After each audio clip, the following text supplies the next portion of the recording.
Hello viewers, আমি শাহরিয়া। আজকে আমি এই পটকা এবং এই পেট্রোলের মাধ্যমে বিস্ফোরণ করার চেষ্টা করব এবং এটি বিস্ফোরিত হয় কি না সেটা দেখতে চাইলে আমার পুরো ভিডিওটির সাথে থাকুন।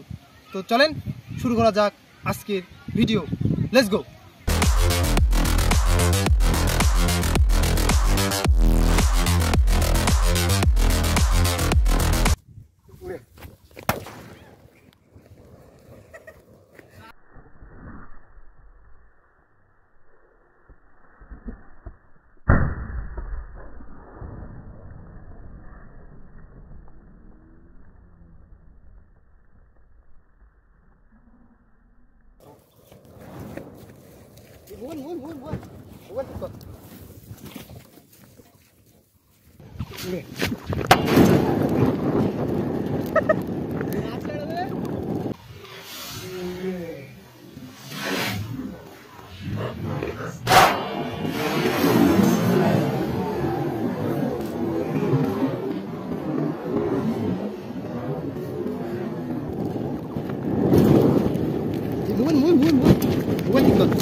তো আপনারা দেখলেন পটকা এবং পেট্রোলের বিস্ফোরণটি কতটা ভয়ঙ্কর।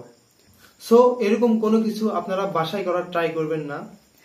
যদি আমার এই ভিডিওটি আপনাদের কাছে ভালো লেগে থাকে তাহলে আমার এই চ্যানেলটি সাবস্ক্রাইব করে পাশে থাকা বেল আইকনটি বাজিয়ে রাখবেন, যাতে করে এরকম ইন্টারেস্টিং ভিডিও আপলোড করার সাথে সাথে আপনাদের কাছে পৌঁছে যায়।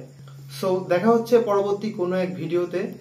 আশা করি সে পর্যন্ত ভালো থাকবেন, সুস্থ থাকবেন। ধন্যবাদ।